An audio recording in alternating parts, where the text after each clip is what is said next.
Greetings, friends. Welcome to the Bears Gym today. No Bible study in the form of bodybuilding. We are going to do Bible bodybuilding today.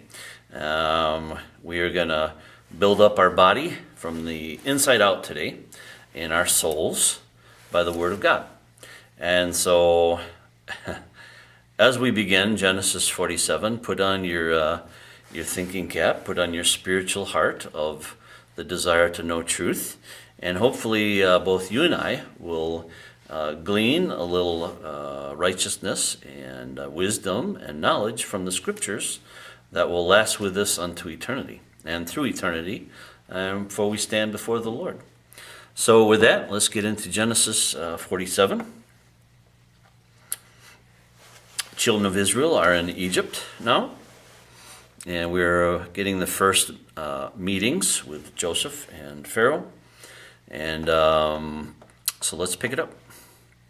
Then Joseph came and told Pharaoh and said, "My father and my brethren and their flocks and their herds and all that they have are come out of the land of Canaan, and behold, they are in the land of Goshen." That was big for him. That was big. To pronounce his family, they're reconciled, they're coming to where he is, and kind of setting the stage for Pharaoh to react and welcome them into the land of Egypt. And he took some of his brethren, even 5 men, and presented them unto Pharaoh. And Pharaoh said unto his brethren, "What is your occupation?" And they said unto Pharaoh, "Thy servants are shepherds, both we and also our fathers." They said moreover unto Pharaoh, "For to sojourn in the land are we come, for thy servants have no pasture for their flocks, for the famine is sore in the land of Canaan. Now therefore we pray thee, let thy servants dwell in the land of Goshen." Probably Goshen was very grassy, very as far as that land, maybe along the river banks, and a lot of irrigation for the flocks to eat grass and drink and so forth. And Pharaoh spoke unto Joseph, saying, "Thy father and thy brethren are come unto thee, the land of Egypt is before thee. In the best of the land make thy father and thy brethren to dwell.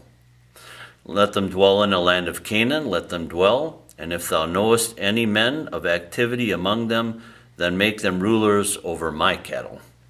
So the stage is being set for them to come and be a part of the nation of Egypt. And Joseph brought in Jacob his father and set him before Pharaoh, and Jacob blessed Pharaoh. So Jacob kind of turns around. Instead of Pharaoh blessing him, Jacob gives him the blessing. Pharaoh said unto Jacob, "How old art thou?" Jacob said unto Pharaoh, "The days of the years of my pilgrimage are 130 years, few and evil have the days of my life been, and have not attained unto the days of the years of the life of my fathers in the days of their pilgrimage." And Jacob blessed Pharaoh and went out from before Pharaoh.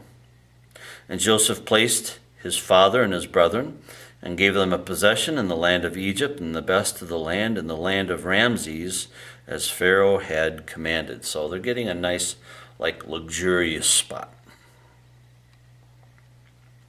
And Joseph nourished his father and his brethren and all his father's household with bread according to their families. And there was no bread in all the land, for the famine was very sore, so that the land of Egypt and all the land of Canaan fainted by reason of the famine. And Joseph gathered up all the money that was found in the land of Egypt and in the land of Canaan for the corn which they bought. And Joseph brought the money into Pharaoh's house. And when money failed in the land of Egypt and in the land of Canaan, all the Egyptians came unto Joseph and said, "Give us bread, for why should we die in thy presence? For the money faileth." And that's kind of an interesting thing. You can store away money and gold and silver and, whatever you have, but, when there's a famine and the stores are empty and you can't eat the money, okay? And in that day and age, there was no, huge concentrations of food in every land, there's like you had to prepare. You had to put away the grain and so forth. And they're basically saying, our money is no good, And so they gave the money for the food, and now the money is gone. And Joseph said, give me your cattle, and I will give you for your cattle if the monies fail. So they're going to start bartering and trading here. And they brought their cattle unto Joseph, and Joseph gave them bread in exchange for their horses and for the flocks, and for the cattle of the herds and for the donkeys. And he fed them with bread for all their cattle for that year. So that year, they bought with all the money they had, and then eventually by this, this probably for third, fourth, fifth year into the drought and the famine, they're out of the money. Now they're trading their cattle and their flocks and so forth. And when that year was ended, they came unto him the second year and said unto him, we will not hide it from my lord, how that the money is spent. My lord also hath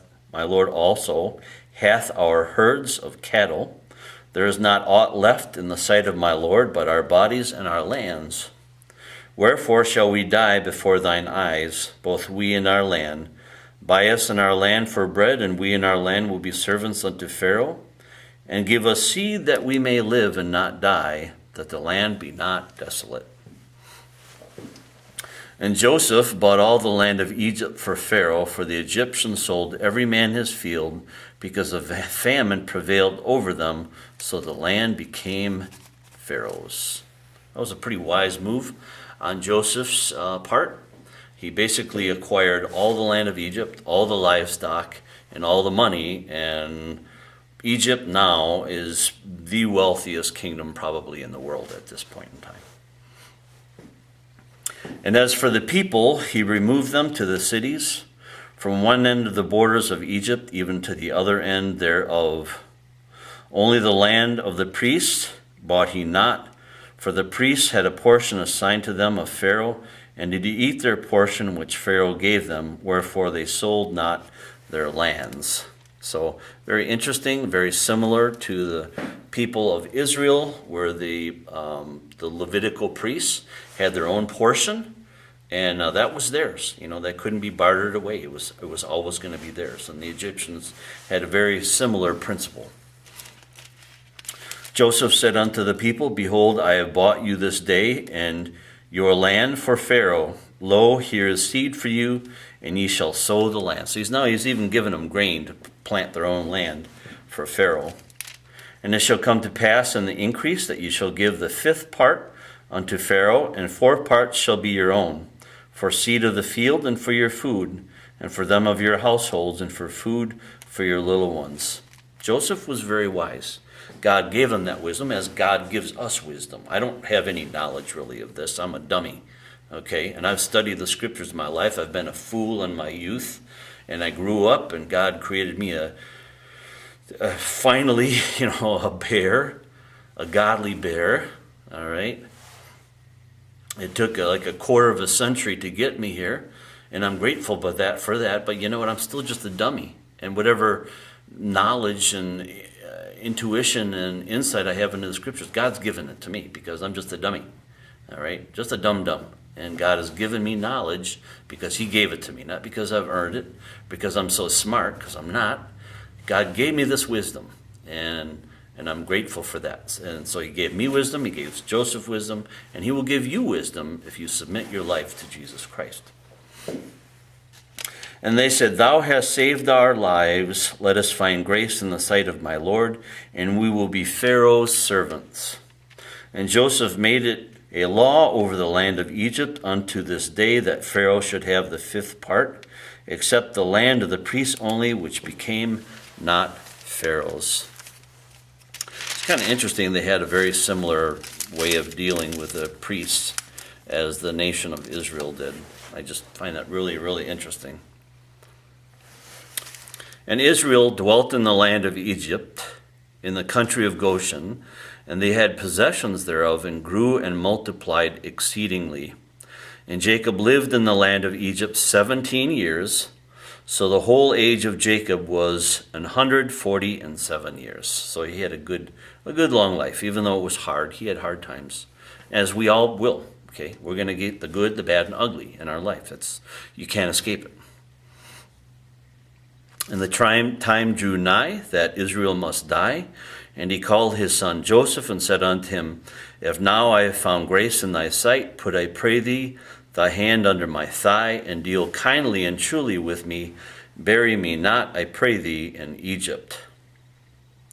But I will lie with my fathers, and thou shalt carry me out of Egypt, and bury me in their burying place. And he said, I will do as thou hast said. And he said, Swear unto me. And he sware unto him, and Israel bowed himself upon the bed's head. So it was very wonderful to come see his son Joseph. He realizes that his time is just about over. The next chapter or two, we're going to see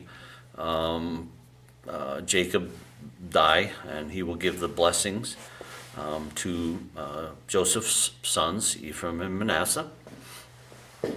And he will choose one over the other. You'll see it's kind of an interesting way that kind of plays out. And so they had this little custom. Why it is, I don't know, placing their hand under their thigh, putting it on their knee, or whatever it was. It was like a custom. They didn't have paper where they signed contracts. What they said, they meant it.